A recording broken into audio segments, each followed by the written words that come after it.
திராவிட முன்னேற்ற கழகம் எடுத்திருக்கக்கூடிய முடிவை தமிழ்நாட்டு எம்பிக்களுடைய விதிகாச்சாரம், நம்மளுடைய ரெப்ரசன்டேஷன் இப்போ இருக்கக்கூடிய 7.18 சதவீதத்தை குறைக்க அனுமதிக்க கூடாதுன்னு மீண்டும் வலியுறுத்தி சொல்லி அரசு கொண்டு வந்திருக்கக்கூடிய இந்த தீர்மானத்தை நாங்கள் வரவேற்கின்றோம். சட்டமன்றத்தில் வந்த போது அவங்களுக்கு வேற வழி இல்லை, எஸ்ஆர்னோ சொல்லித்தான் ஆகணும். தாவேகா திமுக பிரச்சனை அல்ல, தமிழ்நாட்டு மக்களினுடைய பிரச்சனை.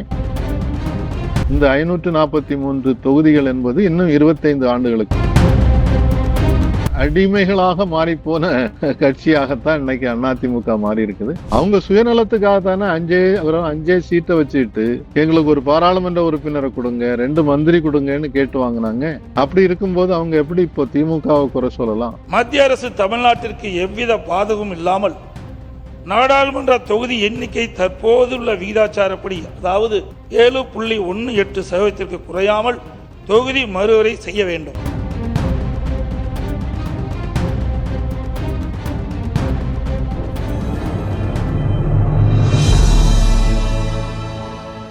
தமிழ் நியூஸ் நேரல் கண்முனாக்கம் இன்றைய சிறப்பு நேர்காணலில் நம்முடைய இருந்திருப்பவர் அரசியல் விமர்சகர் மரியாதைக்குரிய திரு தாமஸ் பிராங்கோ சார். சார் வணக்கம். வணக்கம். தமிழக சட்டசபையில் தமிழக வெற்றி கழக அரசு முதலமைச்சர் ஒரு தனி தீர்மானம் கொண்டு வந்தாங்க. அதுல இந்த டீலிமிட்டேஷனை ஃப்ரீஸ் பண்ணணும், இதை நடைமுறைப்படுத்தக்கூடாது, மசோதா கொண்டு வரக்கூடாது அப்படிங்கிற ஒரு அடிப்படையில இந்த தொடர்ந்து இந்த இடைப்பட்ட காலகட்டத்துல பிஜேபி திமுக ஒரு இணக்கமான போக்கை கடைபிடித்து வருகிறது அப்படிங்கிற பல தகவல்கள் கொண்டிருந்தது. நீங்களுமே கூட எனக்கு சில சோர்சஸ் கிடைக்குது அப்படிங்கிற மாதிரி நம்ம சேனல்ல ஒரு விஷயத்த பகிர்ந்தீங்க.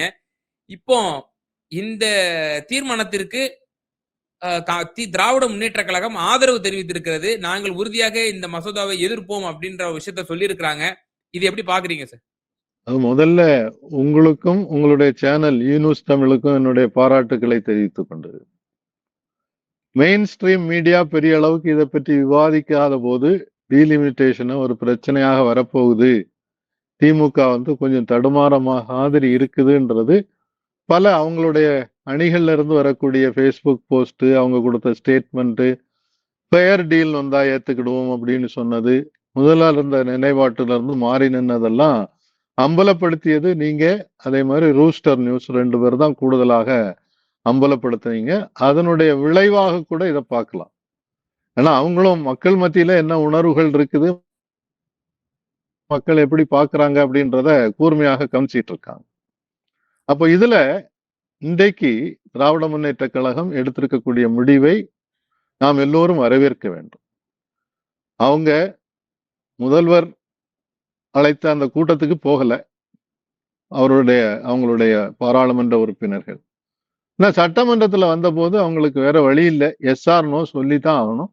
அந்த சூழ்நிலையில நன்றாக ஒரு நல்ல முடிவை எடுத்திருக்கிறார்கள். இது தாவேகா திமுக பிரச்சனை அல்ல, தமிழ்நாட்டு மக்களினுடைய பிரச்சனை. அதனால ஏற்கனவே அவங்க வைத்திருந்த முதல் கோரிக்கை, முதல்ல அந்த டீலிமிட்டேஷன் வந்தபோது மு.க. ஸ்டாலின் அவர்கள் தான் முதல்ல அதற்கு எதிராக குரல் கொடுத்தார். பல மாநிலங்கள், எதிர்கட்சி ஆளக்கூடிய மாநிலங்களுடைய முதல்வர்களோடு உரையாடல் நடந்தது. அப்போ வைத்த அவங்க கோரிக்கையில முதல் கோரிக்கையே இந்த 543 தொகுதிகள் என்பது இன்னும் 25 ஆண்டுகளுக்கு தொடர வேண்டும். ஏற்கனவே 2 தடவை அந்த மாதிரி, 2வது தடவை வாஜ்பாய் இருக்கும் போதே அந்த 25 வருடத்துக்கு இப்படியே தொடருவது என்ற முடிவை எடுத்திருக்கிறார்கள். அதே முடிவு தொடரணும்னு சொல்லியிருந்தாங்க. அந்த முடிவு இன்னைக்கு சட்டமன்றத்தில் தீர்மானமாக நிறைவேற்றப்பட்டிருக்கிறது. துரதிருஷ்டவசமாக பாஜகவினுடைய என்ன சொல்றது, அவங்களுடைய அடிமைகளாக மாறிப்போன கட்சியாகத்தான் இன்னைக்கு அதிமுக மாறி இருக்குது. அதிமுக தமிழ்நாட்டினுடைய நிலைமையை பார்க்கறதுக்கு பதிலாக, தமிழ்நாட்டு நலனுக்கு பதிலாக இன்னும் நாங்க பில்ல பார்க்கல. ஏற்கனவே ஒரு பில் வந்துடுச்சு, ரிவைஸ்டு பில் எப்ப கொண்டு வருவாங்கன்னு தெரியாது. ஆனா வருமுன் காப்போம்ன்றதான நமக்கு சொல்லி தந்திருக்கக்கூடிய பழமொழி. வர்றதுக்கு அதுக்கு எதிராக குரல் கொடுப்பதற்காக இயற்றப்பட்ட இந்த தீர்மானத்தை அவங்க எதிர்த்தது தவறு, கண்டிக்க தகுந்தது. பாமகவும் சரி, தேதிமுகவும் சரி, பாஜகவும் ஒன்று சேர்ந்து இந்த மாதிரி எதிர்த்தது என்பது தவறு. திராவிட முன்னேற்ற கழகம் ஒரு நல்ல நிலைப்பாட்டை எடுத்திருக்கிறது. இது ஒரு தமிழகத்தில் ஒரு முன்னுதாரணமான ஒரு அரசியல் உருவாகி கொண்டிருக்கிறது என்று பார்த்து சந்தோஷப்படுறோம். சார் இப்போ தமிழக நலனுக்காக இதை வந்து அணுகணும் அப்படிங்கிற ஒரு பார்வையை நீங்க தெளிவா முன் வச்சீங்க. ஆனால் இந்த பார்வை தமிழக வெற்றி கழகத்திற்கு இருக்கிறதா அப்படிங்கிற ஒரு பொலிட்டிக்கல் கொஸ்டின் எனக்கு இருக்கு. இதற்கு முன்னாடி எம்பிக்கள் கூட்டம் நடத்தப்பட்டது, அனைத்து கட்சிகள் கூட்டம் நடத்தப்படல. அப்போ எம்பிக்கள் கூட்டத்தை திமுக இதுல உள்நோக்கம் இருக்கு அப்படின்னு பாய்காட் பண்ணும்போது இங்க இருந்த மாணிக்கம் தாகூர், பிரவீன் சக்கரவர்த்தி, கார்த்திக் சிதம்பரம், தமிழக வெற்றி கழகத்தினர் எல்லாரும் என்ன சொன்னாங்க? பாத்தீங்களா, பாஜக உங்களை ஆசைவாதத்தை காட்டிருச்சு, நீங்க வந்து ஒன் நேஷன் ஒன் எலெக்ஷனுக்கு ஆசைப்பட்டுட்டீங்க, 3 வருஷத்துல தேர்தல் வந்துடும், உங்களுக்கு வந்து பல சலுகைகள் பிஜேபி தரன்றுச்சு, நீங்க வந்து அடிபணிஞ்சிட்டீங்கிற மாதிரி தொடர்ந்து அவங்க ஸ்டேட்மெண்ட்ஸை விட்டுட்டு இருந்தாங்க. அதற்கு தயாநிதி மாறன் கூட இடையில ஒரு பதில் சொல்லியிருந்தார். இப்போ இந்த தீர்மானம் உண்மையிலேயே தமிழக வெற்றி கழகத்திற்கு, முதலமைச்சர் ஜோசப் விஜய்க்கு தமிழக நலன் கருதிதான் இந்த தீர்மானத்தை கொண்டு வந்தாரா, அல்லது திராவிட முன்னேற்ற கழகத்தை நாம் வந்து அந்நியப்படுத்த வேண்டும், இதுல அவங்க எக்ஸ்போஸ் ஆகணும் அப்படிங்கிறதுக்காக கொண்டு வந்தாங்களா அப்படிங்கிற ஒரு கேள்வி இருக்கு எனக்கு. இந்த பிரவீன் சக்கரவர்த்தி, மாணிக்கம் தாக்கூர், கார்த்திக் சிதம்பரம் இவங்க எல்லாம் பேசுறது ஒரு பொருட்டாக எடுப்பதில்லை. அவங்களுக்கு ஒரு உள்நோக்கம் இருக்குது, எப்படியாவது திராவிட கட்சிகள் வலுவிழந்து போக வேண்டும், காங்கிரஸ் தன்னுடைய வலுவை அதிகரிப்படுத்தி கொண்டு போனோம்னு சொல்லி. அவங்க சுயநலத்துக்காக தானே 5 சீட்டை வச்சுட்டு எங்களுக்கு ஒரு பாராளுமன்ற உறுப்பினரை கொடுங்க, 2 மந்திரி கொடுங்கன்னு கேட்டு வாங்கினாங்க. அப்படி இருக்கும்போது அவங்க எப்படி இப்போ திமுகவை குறை சொல்லலாம்? திமுக தமிழக நலனுக்காக இதுவரைக்கும் தெளிவான குரல் கொடுத்து கொண்டிருந்தது. இடையில ஒரு சிறு தடுமாற்றம் இருக்கிற மாதிரி ஒரு பரவலாக பேசப்பட்டது, அது இன்னைக்கு இல்லைன்றத தெளிவாக நிரூபித்திருக்கின்றார்கள். அதனால என்ன பொறுத்தவரையில திரு விஜய் அவர்கள் கொண்டு வந்த தீர்மானம் தமிழக நலனை முன்னிலைப்படுத்தி கொண்டு வரப்பட்டிருக்கிறதே தவிர திமுகவை அந்நியப்படுத்துவதற்காக கொண்டு வந்தது அல்ல அப்படின்றதான் என்னுடைய கருத்து. அது ஒரு நல்ல முயற்சி, நல்ல முடிவு. இந்த மாதிரி முடிவுகள் தொடரணும்ன்றதான் என்னுடைய வேண்டுகோள். இந்த இடத்துல நான் கூடுதலா இன்னொரு விஷயத்தையும் நான் பதிவு செய்ய விரும்புறேன், நினைவூட்ட விரும்புறேன். மத்திய அமைச்சர் கிரண் ரிஜிஜு எங்களுக்கு போதிய ஒரு ஸ்ட்ரென்த் வந்துருச்சுன்னாரே, அப்போ ஒரு மத்திய அமைச்சர் சொல்றாரு பிஜேபி ஒரு பிளான் போட்டு வச்சிருக்குன்னா அது வந்து எப்படி நம்ம பார்க்கிறது? ஃபார் எக்ஸாம்பிள், இப்போ 543ல 540 இடங்கள் தான் தற்போது வந்து நிரப்பி இருக்கு. அதுக்கு 2/3 பார்க்கும்போது 360 சீட்ஸ் வந்து வேணும் இந்த மசோதா பாஸ் பண்றதுக்கு. ஓவரால் என்டிஏவுக்கு இப்போ இன்று காலை கிடைக்கக்கூடிய ஒரு தகவல், உத்தேசமான ஒரு நம்பர் சொல்றாங்க, 341. ஸோ டிஎம்கேனுடைய 22 எம்பிஸுடைய ஆதரவு வேணும் அவங்களுக்கு. அது இல்லாம பாஸ் பண்ண முடியாது. அப்போ இதெல்லாம் இவ்வளவு நெருக்கடிகள் இருக்கும் போது எப்படி மத்திய அமைச்சர் கிரண் ரிஜிஜு சொல்றாரு எங்களுக்கு போதிய ஸ்ட்ரென்த் வந்துருச்சுட்டு? கிரண் ரிஜிஜு அவசரப்பட்டு எதையோ சொல்லிட்டாரு, அப்படியாவது கொஞ்சம் பேரை கூடுதலா கொண்டு வந்துடலாம், நம்ம எங்களுக்கு கூடுதல் ஆதரவு இருக்குன்னு சொன்னோம்னாக்கி அதை கேட்டு சில கட்சிகள் நமக்கு கூட நிற்பாங்கன்னு நினைச்சிருக்கலாம். சரத்பவரோட கட்சி என்ன முடிவு எடுக்க போகிறதுன்றது இன்னும் தெளிவுபடுத்த விடவில்லை. திமுக தெளிவுபடுத்தியாச்சு. அதே மாதிரி டிஎம்சியில இருந்து போன பாராளுமன்ற உறுப்பினர்கள்ல சிலர் எங்களுக்கு உங்களுடைய கொள்கைகளோடு உடன்பாடு இல்லை அப்படின்றத குரல் கொடுத்துக்கிட்டு இருக்காங்க. அப்படி இருக்கக்கூடிய சூழ்நிலையில கிரண் ரிஜிஜு அவசரப்பட்டு கொடுத்த ஸ்டேட்மெண்டே தவிர அதுல யதார்த்தமான உண்மை இல்லை என்பதுதான். ஆனா சார், இப்ப நீங்க சரத்பவார் என்ன முடிவு எடுப்பாருன்னு நீங்க கேக்குறீங்க. சரத்பவார் அவருடைய இந்த பேத்தி திருமண விழாவுக்கு பிரதமர், உள்துறை அமைச்சர் எல்லாரும் அப்போசிஷன் லீடரும் போயிருந்தாங்க, பார்ட்டிஸும் அவங்களுடைய ரெப்ரசன்டேட்டிவ்ஸும் போயிருந்தாங்க. ஆனா அந்த இடத்துல பிரதமர், உள்துறை அமைச்சருடைய பிரசன்ஸ் ரொம்பவே முக்கியத்துவம் வாய்ந்ததா பார்க்கப்படுது. ராகுல் காந்தியும் தானே போனாரு. அவங்கள பொறுத்தவரையில காங்கிரஸும் அவங்கள கூட வச்சுக்கிடணும்னு நினைக்குது, பாஜகவும் அவங்கள கூட வச்சுக்கிடணும்னு நினைக்குது. சரத்பவரை பொறுத்தவரையில கார்பரேட்டுக்கு ரொம்ப நெருக்கமானவர். நீங்க பார்த்திருப்பீங்க செய்தியில, அம்பானி குடும்பத்தோட போனாங்க, அதானி குடும்பத்தோட போனாங்க. அப்படி ஒரு பெரிய ஆடம்பர திருமணமாக நடந்தது. அந்த ஒரு திருமண நிகழ்ச்சியை வச்சு நம்ம முடிவுக்கு வந்துட முடியாது.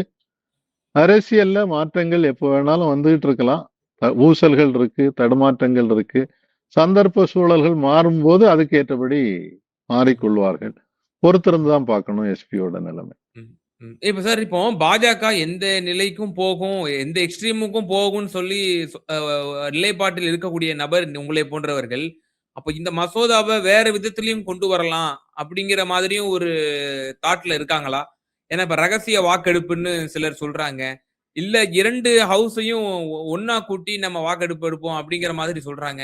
அப்படி இல்லாட்டி மாஸ் சஸ்பென்ஷன் செஞ்சு அதன் மூலியமா பாஸ் பண்ணலான்ற அளவுக்கு பேசுறாங்க. இப்படிலாம் பல விஷயங்கள் வந்து நம்ம பார்க்க வேண்டியது இருக்கா?